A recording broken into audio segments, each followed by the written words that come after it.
Sumasabay ka rin ba sa mga usong-uso na mga sayaw ngayon?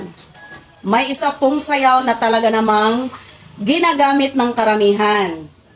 Ito, pakinggan nyo.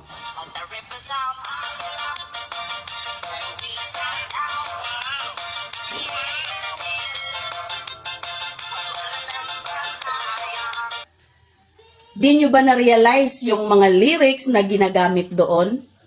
Tapos, ang mga sumasayaw, yung mga nasa likod ay mga nakahubo, yung totally hubo talaga sila. Ganun po ang ginagawa nila ngayon. Makikita nyo sila kahit saan, kahit na sinong creator, ginagawa na nila ngayon ito.